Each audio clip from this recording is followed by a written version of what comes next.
What's up, y'all? This is Brave, and I'm back with another review of 11 Marriage Huntsville. This is season 10, episode 6. Let's get right into it. Y'all, Tisha left, right? Why did she circle back? Nell is still sitting there having her coffee, and Tisha decided to come back. Girl, now we about to do a conversation all over. So she comes in with the same attitude that she left with, saying how, this is where I have my son's PTA meetings. I said PTA meetings, and he a senior in high school? I thought that stopped in like middle school. Nonetheless, she's telling Nell how she can't be yelling at her. Nell has yet to yell at Tisha. So right now, Tisha, it looks like you're grasping at straws to control the conversation. Then we see Tisha start on a conversation about how, this whole infidelity rumor, it has been going on for so long. She's been dealing with it for years and she's tired of it. Well, girl, check your man. Because when we started this season, your mother, she questioned him and said, what is going on with all these rumors?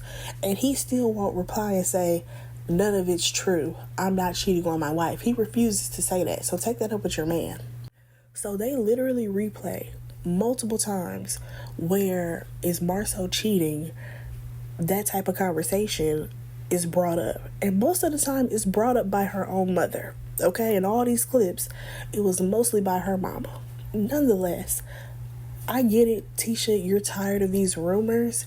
And it's crazy because she said how, it's causing issues in our marriage even right now. Okay, so can you open up about that? Because y'all done got up on this screen the past, 6 episodes and made it seem like y'all ain't got nothing going on. Y'all ain't got no issues. So talk about it, sweetheart. Now, of course, we see Tisha get a little teary-eyed, and Nell, she feels like, okay, now Tisha's being a little bit more transparent. She's being more open about what's going on in her marriage. So she does give Tisha some grace.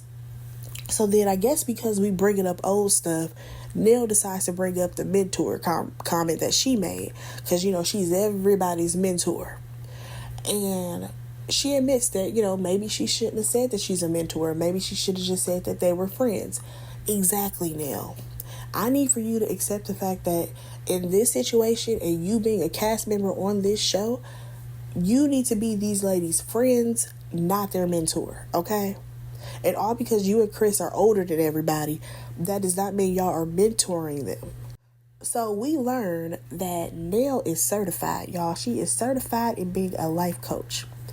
I don't know where people get those certifications from, but maybe I should look into it because I think I could probably be a very good life coach if Nell can do it. But I did find it interesting that Tisha was still throwing shade at Nell in her confessional. So it seemed like they must not be on the greatest of terms the way she was throwing shade about her and this life coaching. But nonetheless, the ladies are able to walk away from this conversation being cool with each other. Let's go ahead and move on because the next scene, we got Kimmy and Maurice. They're having this conversation about Martell. And what bothered me in this situation is that Maurice keeps acting like Martell's behavior is so new just because now he's retaliating on the Scotts. No. Like, Martell has been this way. Y'all literally watched the way he treated Melody, and now it's on y'all. Now it's, oh my God, he's such a bad guy. Like, that's crazy to me. But nonetheless, Kimmy is like, when he's in a bad place, he acts out. And now, for some reason, Maurice wants to go have a conversation with Martell. Sir, let it go. Let it go. You're not going to get anything out of this. But you know what? We're going to talk about that a little bit later. So, at this point, Kimmy seems like she is over Martell. She don't seem like she want nothing to do with him. And I understand because Martell is always doing something that he ain't got no business doing. He always being extra. There's always some type of shenanigans. But the thing is, y'all were fine with all of his shenanigans before. Like, I just kind of feel like, where was all of this energy when he was being extremely disrespectful to Melody consistently? Oh, but now he's coming for y'all and it don't sit right with you? So, anyways, Kimmy, she ends up telling her husband to not waste his time with Martell, but he should be going to spend time with Monster. I said, you know what, Kimmy, you keep letting things slip out of your mouth, aren't you? Because first, it was the fact that you let us know that you had previously told your husband to not treat your son differently than his own son. Now, you're letting us know that Maurice don't even be spending time with his own damn child. I'm sorry, but to me, it sounds like Maurice is a horrible parent. He gives his lectures. He tells him, these grandiose Martin Luther King speeches. But he ain't really doing his motherfucking job as a parent. That's what it sounds like to me. Because I'm like, for her to say, yeah, you should spend some time with Monster and do the things that you said that you would do with him. I said, baby, that's telling. You're saying a lot right now, lady. But you know what? I don't expect much out of Maurice. Moving on, we see Tisha. She's talking to her daughter, Macy. Now, Macy is now 13 years old. Now, y'all, if Marceau Jr. is about to go off to college and Macy is 13 years old, and no offense, but they are just now laying out the foundation for that house, y'all, Macy will probably be a senior when that house is done. I'm trying to understand why they're getting Scott Manor built, because they really about to low-key be almost empty nesters when they move in. But nonetheless, we're just going to talk about this scene. So, this is like an ad for the Macy and Mila hair care line right now, okay? Tisha is trying to tell her daughter how she needs to start posting about their hair care line. And, because she's been doing her edges lately, they need to have like an edge line. Do you? Like, not trying to be funny. Because I understand that people, they want to carry every product. But the fact that you sat up there and said, because, you be doing your edges now because, she had braids in her hair. And she's like, we need to add an edge line. No, what does she use right now for her edges? She can keep using that. I'm sorry, but I honestly don't understand at this point, y'all, why all the black hair care lines, they have to carry every hair product that you will ever need in your life. And what I mean by that is, in the natural hair community, y'all, I don't know what happened, but everybody's product line got about 13 products that you would need, right? Versus think about back in the day when we used to go to a beauty supply and people was using Blue Magic. The Blue Magic company was not out here trying to make shampoo and edge control. Nope, they just made hair grease. Tisha, it's okay if y'all just make, curling cream and shampoo and conditioner. I promise you it's fine. But nonetheless, I think it's interesting that she's telling this girl how she needs to start posting about their hair care brand. And I'm just like, Tisha, can we be honest? Who was this hair care line really for? Was this for you or for your daughters? Because, no offense, but Macy may not even be interested in hair care like that. She may be interested in other things. And I understand that we were trying to create generational wealth. But in the grand scheme of life, does this little girl really want this type of business? But you know what? We're not even about to go too deep into that. So next thing you know, Marceau ends up showing up, right? And they kind of have this little conversation where Macy says that Marceau is not her favorite parent at the moment, but her mother is. I'm like, okay, well, Tisha, I know that you felt a little down when MJ said that his dad was the favorite parent, but at least Macy got your back, okay? Now, one thing that I will point out is the fact that Macy has her dad's personality, for sure. But nonetheless, she goes on about her business, and then we have a conversation between Tisha and Marceau. So, of course, she wants to bring up the conversation with Nell. And I'm just like, Tisha, girl, what you not about to do is rewrite history. Because, Tisha, that lady was not yelling at you. It is crazy how this season, for some reason, I don't know where Tisha head is, but something's not clicking. Something's not working. Because it's bad enough you was yelling, doing all that extra stuff at Trish party when it came to Chris Fletcher, and you keep asking people, was I in his face? Was I doing too much? Was I doing all of this and all of that? And people have told her yes. Kimmy told her yes, you were doing a lot. And she's still going around asking people, was I doing too much? Because she even said it here with her husband. Like, was I all up in Chris' face? Like, we literally saw Marcel be like, sometimes, Tisha, you come at other people's husbands like as if they're your husband. Marcel, in that moment, I wanted you to have an honest conversation with your wife and be like, yeah, babe, you were doing a lot. You was doing way too much, considering me and Chris had already had a conversation about it, okay? I understand that you don't want to, hurt your wife's feelings, but at some point we got to be honest. And for Tisha to now sit up here and lie and be like Nell was doing all of this yelling and that's not even what happened, is crazy. Nonetheless, she goes on to tell him about the whole transparency talk. And y'all, I feel like we got to let that word die.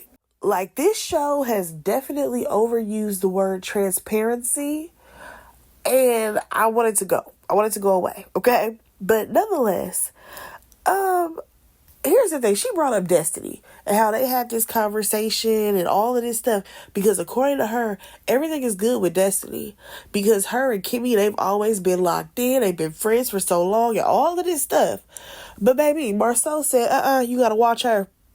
You got to watch out for Destiny because she's friends with everyone. And who is everyone? Martell. And here's my thing. It's so funny watching this season, y'all, because all the ways that Melody was feeling about Martell and about Destiny, we see all of these same people who completely turned a blind eye. Now they feel the same way. I find that to be so interesting. And I feel like I bring up Mel in every one of my reviews, but it's literally like we're rewatching what we already seen. Like, we've already seen Nell have issues with Destiny because of her connection to Martell. Now we're seeing it with Marcel. So I would not be surprised if in a few episodes Tisha really starts to distance herself from Destiny because we all know where her loyalty lies. It's with Martell. And also, Tisha, I don't like the fact that you're like, I just feel like marriages and kids should be off limits. This show is called Love and Marriage Huntsville. Your marriage will be brought up, okay? Moving on. Y'all, we see the Fletchers. They're out shopping for the grandkids.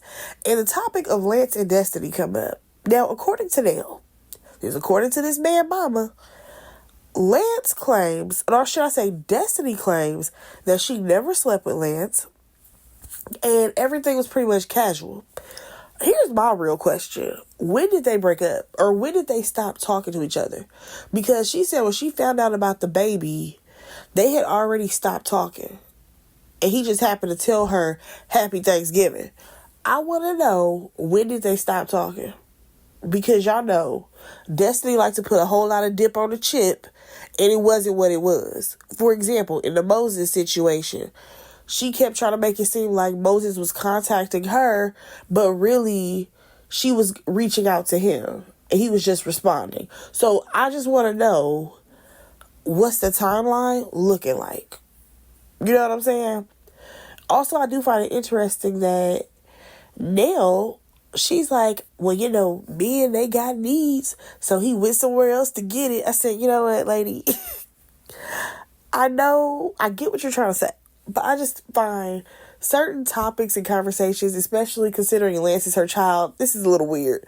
But nonetheless, Nell actually feels like her son does not owe Destiny anything. And I just feel like there is something else that has happened and we don't know about it. Besides what was said in LA. And I feel like the reason why this is rubbing Nell all so wrong is because Destiny also tried to talk to her godson. That must be like the one thing that's like ticking her off. Because I'm like, the energy that Nell has for Destiny is like she's over that girl, for real. When it comes to Lance and Destiny, how I feel, for what we have been told, right? Lance and Destiny, they were basically in the talking stage. That's what it sounded like to me. Because y'all know, dating has kind of changed over the years. And where I'm going with that is, it used to be back in the day, a guy would get your number and y'all would, plan a date. Y'all go out a few times. That in that space, he's courting you, right? Then y'all decide, oh, you know what? You could be my man. I could be your girl. We're dating each other. And then on and so forth, right? However, nowadays, people live in this talking stage, y'all. They are living in this stage of me and him. We just be talking. We don't really go together. It's casual. We're not exclusive. And that's the space that Destiny and Lance were in. They was talking to each other. They liked each other's company. But if she didn't sleep with him, and I'm not saying that she had to, she's not sleeping with this man. It sounded like they only went on a few dates and flirted with each other. And that was it. That is what it sounds like to me at this point.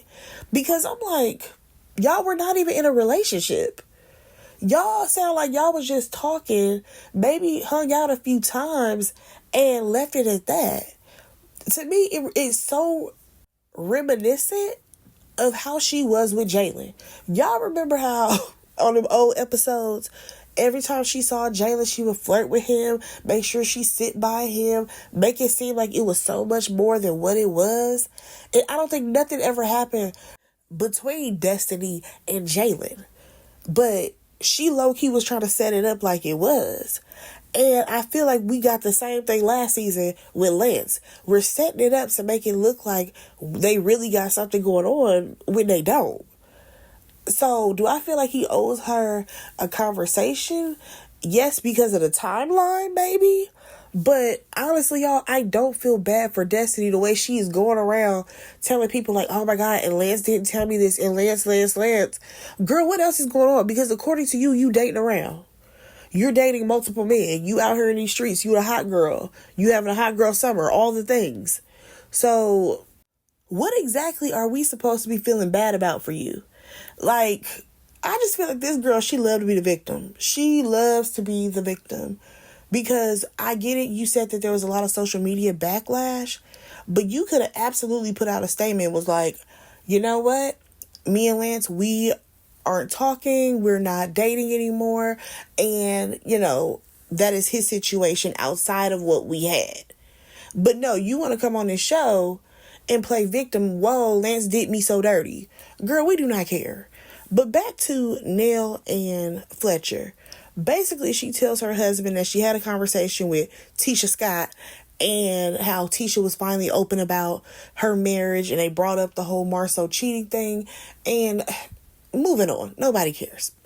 We see Martell meet up with Maurice. Now, this is where things got real interesting, y'all. Now, Martell in his confessional basically says that he was waiting on this conversation to happen because he knew it was coming, okay? Martell is telling Maurice that he's now taking things serious with Ariane, and you know what? Let's just get to the mess, okay?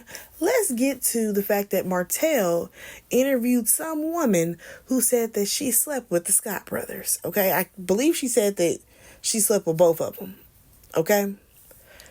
Now, Maurice swears that he is genuinely concerned about Martell because he, for some reason, sees the good side of him, but he feels like Martell has been living in this villain era and he needs to come out of it.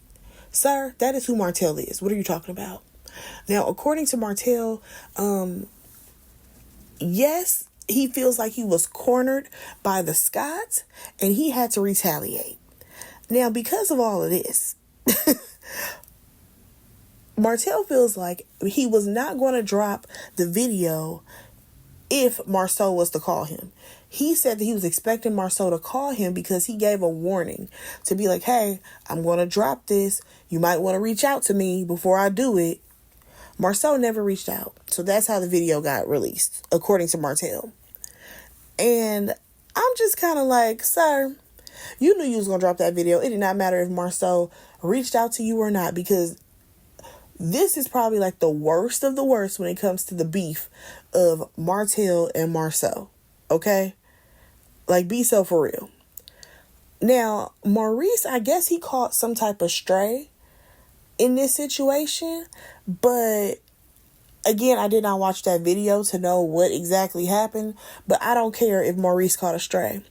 According to Martell, though, he forgot some word about his court case with Melody. When they were at the reunion, he forgot what something was called, and he looked over to Maurice, and Maurice just looked away. I guess he thought that Maurice should have thrown him a bone and be like, oh no, what Martell is talking about is such and such. Sir, he don't owe you that, okay? He does not owe you any of that. I don't even know why you thought that he would tell you anything, Martell.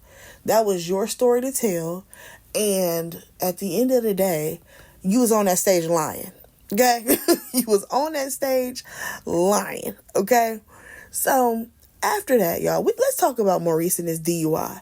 Because when I tell you the way he brought this up, it was like he was itching and scratching to talk about his DUI finally. I guess he finally got his story together, y'all, and he can tell us about it. Y'all, this man went on to talk about how Kimmy and him, they left Black together. She dropped him off at the office because that's where his car was. She proceeded to go home. However, what did he do? He decided to go hang out with Sadark. And then after that, at some point when he was back in his car, he hit an animal. What animal, you might ask? We don't know.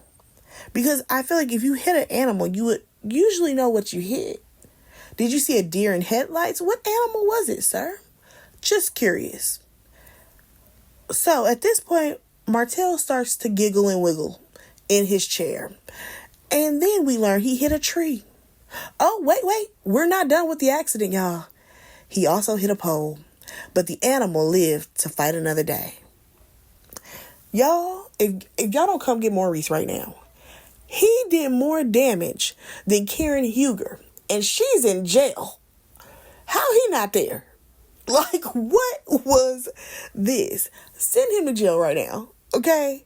You done hit the animal, the pole, the sidewalk, the tree. You done hit everything. What is going on?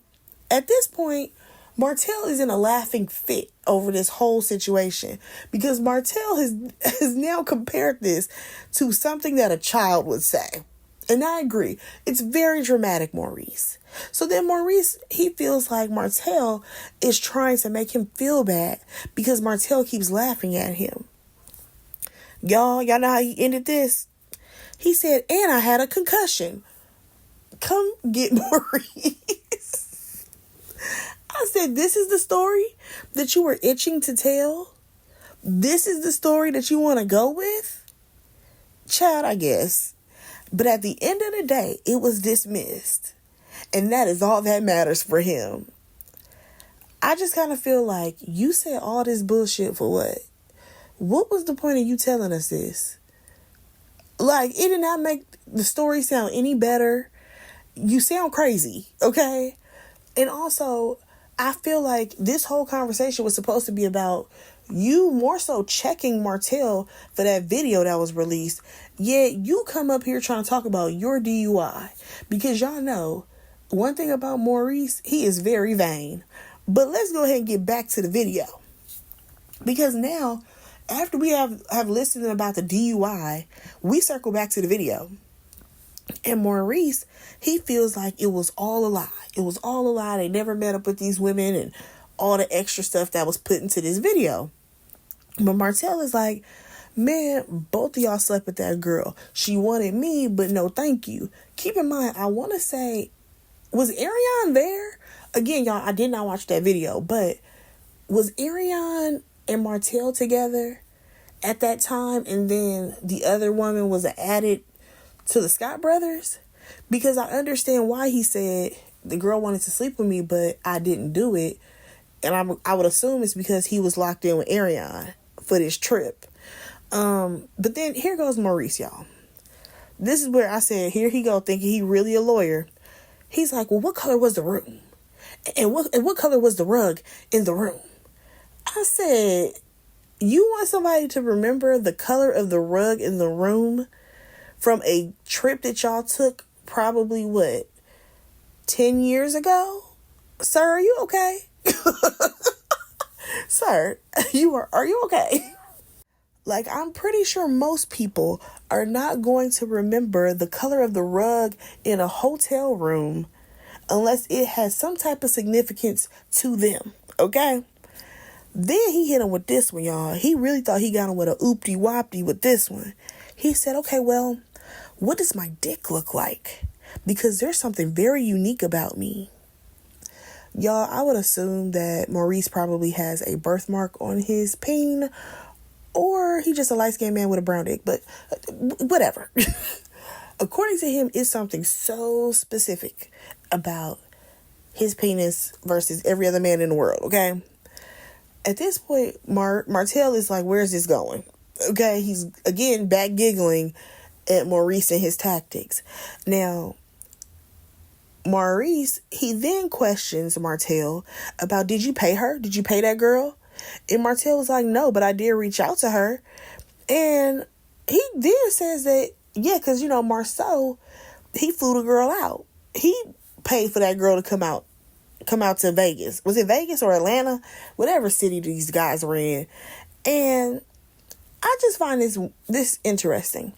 I said, why did you ask if he paid that girl for that interview? Like, is this a situation where you think that he paid her to lie? Or what? But also, it's him saying that Marceau flew this girl in. Like, at this point, I just feel like, Maurice, get out of there. Get out of here. Get out of here. Get out of here. You're tanking this whole thing, okay? Because in this next little bit, I said, oh yeah, Martell kind of got you. So after this, they kind of go back and forth a little bit. And Martell is like, oh, so you telling me that Marceau didn't fly that girl in? He didn't fly her in? And Maurice gonna say, I don't know what Marceau did. Baby, that's all I needed to know. All I needed to know.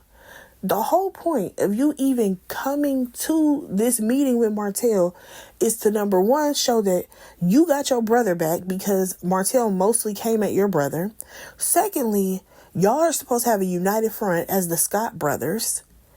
And third, you were supposed to be setting him straight like that video wasn't cool. But for you to be like, I don't know what my brother did. Sir, what was this? Was this some get back because Jalen said that he the father figure and now you don't want to have your brother back? I don't understand what happened right here. I don't. And Martell, damn it, you right when you're right. And that's rarely. But Maurice is really making this worse. So at this point, Martell, he gonna look dead in Maurice's eyes and be like, well, you're an attorney. Go ahead and sue us.